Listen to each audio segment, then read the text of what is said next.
Assalamualaikum warahmatullahi wabarakatuh. Ngapunten, mau ada satu pertanyaan.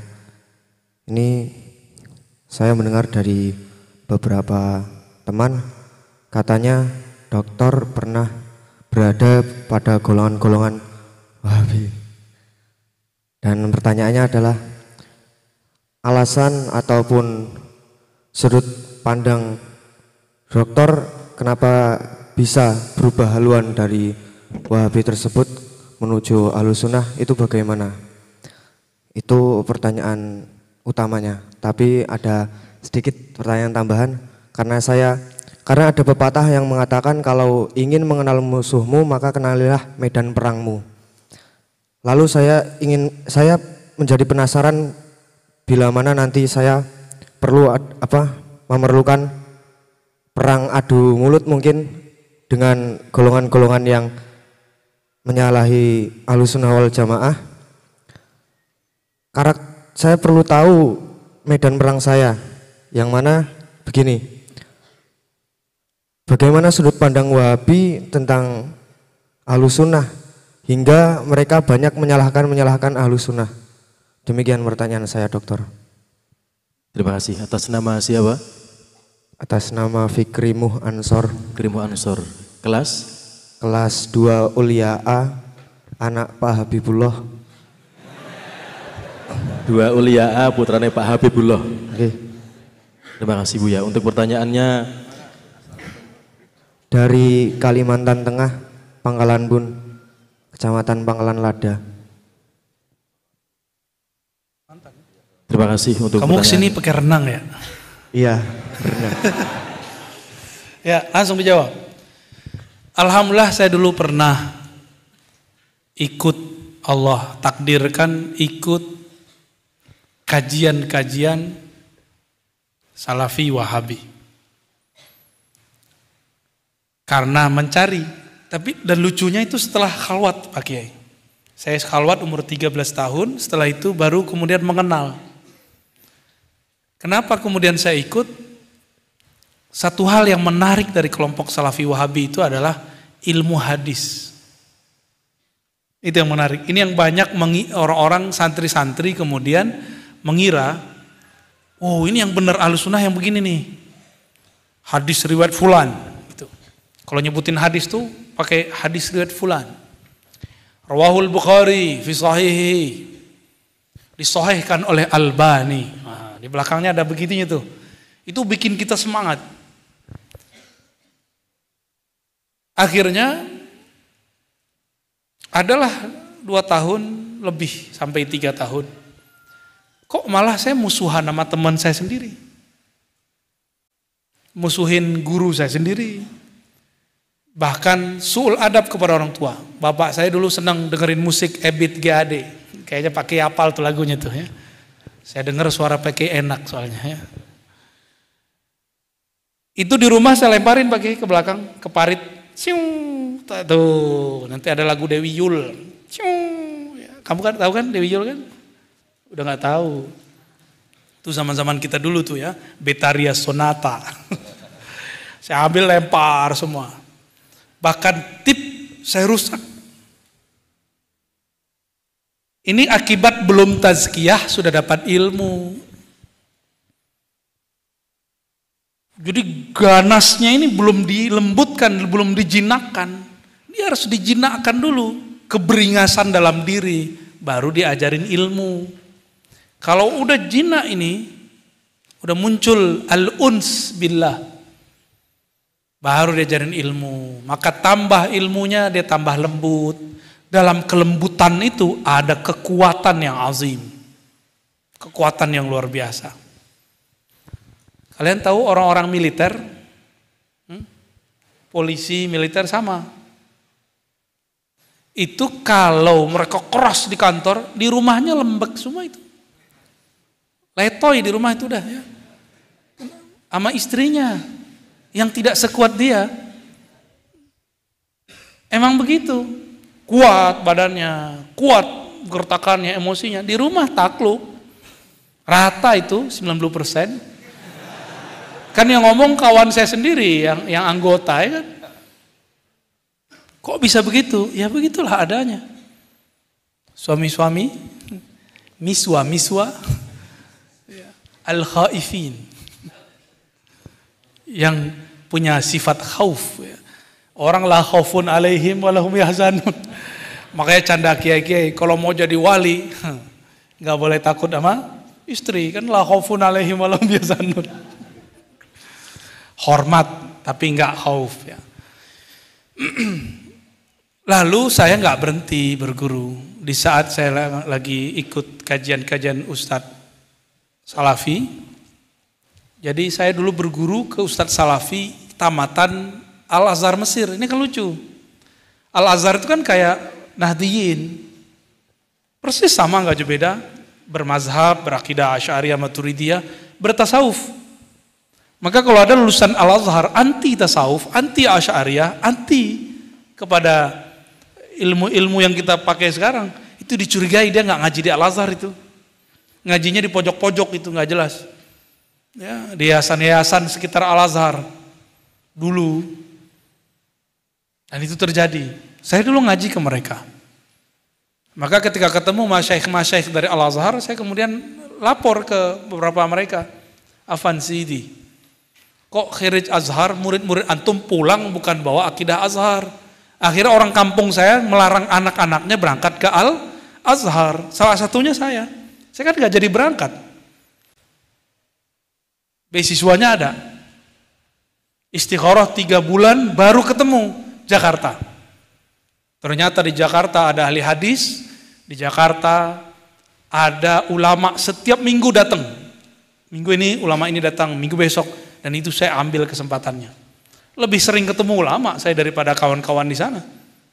Alhamdulillah. Kawan saya pulang-pulang bisa bahasa Jawa. Orang Padang bisa bahasa Jawa. Bisa bahasa Bugis. Saya tanya, kamu kursus di mana? Di Kairo. Cakep tuh ya. Inna fi dzalika laayatin lil alimin. Dia ngamalin ayat itu kayaknya. Surat Rum. Sesungguhnya dalam perbedaan bahasa dan warna ada tanda-tanda bagi orang yang alim. Dia alim banyak bahasa. Bahasa Jawa, bahasa Melayu, bahasa Indonesia, bahasa Arab pasti kan? Lumayan. 4 bahasa pulang-pulang. Maka kemudian di Mesir, di Al-Azhar ada peraturan ketahuan ngaji di luar Al-Azhar, DO. Ya, beberapa mahasiswa sudah ada yang bahkan dikeluarkan kalau terindikasi ikut aliran terlarang. Ada beberapa sahabat kita dilarang ke suatu tempat di Samanut. Datang di ke sana, ditangkap sama syurtohnya, polisnya, askarnya. Ada yang stres, ada yang nggak lanjut kuliah, ada yang lanjut. Kasihan. Ya, kasihan. Tapi saya ingat Gus Dur pakai. Gus Dur nyampe di Al-Azhar malah main-main. Kata beliau, kitab yang dibaca di ruak, yang dibaca di kampus sama aja. Di ruak itu kayak ginilah kira-kira, masing-masing pojoknya ada kiainya. Yang dipelajari kitab apa? Ujurumiyah, Sanusiyah, Fathul Mu'in, itu yang dipelajari di sono. Hasyiahnya Zakaria Al-Ansari, hasyiahnya Ibnu Hajar Al-Asqalani, Al-Haytami. Itu mereka belajar kitab-kitab itu dan kitab itu sudah selesai semua. Gus Dur waktu di Jawa. Jadi kitab yang kalian pelajari di sini nggak kalah keren dengan yang dibaca di Timur Tengah. Maka menurut saya pesantren cukup buat Mahat Ali. Santri-santri masuk Mahat Ali aja, nggak usah keluar. Ilmunya orisinal, sanadnya jelas. Cuma kan santri orangnya nggak puas ya. Alasannya ikut Imam Syafi'i pindah kota. Ya jalan-jalan. Ya nggak apa-apa juga sih. Dengan semangat mendengar dari banyak guru, saya kemudian ketemu lagi guru-guru yang membimbing kepada yang baik. Jadi saya nggak punya satu ustadznya lebih dari 5. Malam ini dengan kiai ini, saya dulu kan nggak nyantri kayak kalian. Dulu ngalong, tahu ngalong kan? Pulang-pulang jam 2, pulang-pulang jam 1, kadang-kadang pulangnya esok pagi. Tidur dulu di surau. Di situ saya belajar thorikot, belajar kitab Al-Hikam. Ya. Dulu masih ada, di kampung saya dulu masih ada. Belajar ilmu-ilmu ma'rifat. Dulu kita di surau-surau. Sekarang kiainya sudah meninggal, buya-buyanya sudah meninggal. Jadi saya dikasih gelar buya itu dari sana. Jadi itu bukan buat-buat sendiri. Dapat ijazahnya begitu. Seharusnya buya orangnya udah kayak beliau kan. Ya rambutnya sudah berwarna gitu ya. Berjenggotnya sudah separuhnya putih, separuhnya hitam. Seharusnya kan begitu. Tapi kalau di tempat saya enggak. Orang dapat ijazah dia boleh dipanggil buya, syekh, mursyid. Ternyata manhajnya sama dengan Pak Kiai. Kalau murid sudah mandiri dan dibutuhkan, maka diberikan ijazah. Begitu. Beda dengan di Jawa Barat ya, di Jawa Barat agak ketat sedikit. Taib. Jadi berguru yang banyak, jangan punya satu guru. Al-isnad minad din, berguru bersanad bagian dari agama. Semakin banyak guru, semakin banyak yang menghubungkan kita kepada Rasulullah SAW. Ya, jadi guru saya banyak dulu. Dari banyak guru inilah kemudian berkecamuk di sini, lalu saya sujud kepada Allah. Ya Allah, aku sudah stres. Ustadz ini beda dengan ustadz ini. Ustadz fulan beda dengan ustadz fulan. Saling jelek menjelekkan. Bahkan dibuat ijtima antara beberapa ustadz. Si ustadz yang A ngomong, kalau dia ada saya nggak datang. Itu bikin saya stres melihat kok orang Islam begitu ya. Mursyid anti dengan mursyid yang lain. Kiai buya menyerang buya yang lain. Saya doa, ya Allah pertemukan aku dengan orang yang mempertemukan aku dengan hadis-hadis Nabi. Udah itu aja. Tiba-tiba dalam 3 bulan, yang tadinya mau berangkat, udah mau berangkat itu ke Mesir. Dananya sudah ada semua. Bukan berarti Mesir jelek, enggak. Tapi mungkin itu baik untuk teman saya, enggak baik untuk saya. Karena masih labil. Anak-anak NU kalau ke Kairo kan tambah bagus aswajanya. Jadi kuburiyun alfa marrah ya. Kubur aja tuh, kubur Ibnu Athaillah, kubur Imam Syafi'i, kubur Sayyidina Al-Husain. Jadi kalau ada orang NU ke Kairo, panen dia tiap hari ya. Panen kuburan.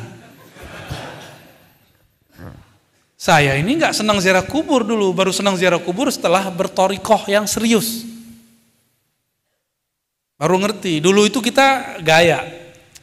Kubur nih 100 meter, kita nggak ziarah, cuma bilang, kita ziarah dari sini saja. Gaya bener Pak Kiai. Kayak kasyaf aja kan. Kita ziarah dari sini, merem sebentar, Al-Fatihah. Gaya. Kayak beneran aja ya. Gitu ya, berguru yang banyak deh. Jangan satu guru, jangan satu kiai. Ya. Tapi kalau mursyid cukup satu. Selesai tarbiyah dengan beliau, kalau sudah diijazahkan mau nambah lagi boleh tambah yang lain. Tapi selesai dulu satu. Jangan belum nanggung di sini udah pindah lagi. Sama kayak orang mau kelas 6 baru kelas 5 pindah lagi. Sama kiai di sana kamu kelas 5 lagi. Mau selesai terus pindah lagi. Akhirnya cerita kemana-mana, saya banyak torikot tapi nggak ada satupun yang selesai. Saya banyak kiai tapi nggak ada satupun yang mateng. Nah itu nggak baik. Khuz min kulli syaikhin, ambil dari semua guru, lakinnal mursyid wahidun. Tapi mursyid cukup satu. Biar kalau zikir fokusnya satu. Ya. Yang kedua tadi apa? Udah ke bawah ya? Udah dapat? Ya.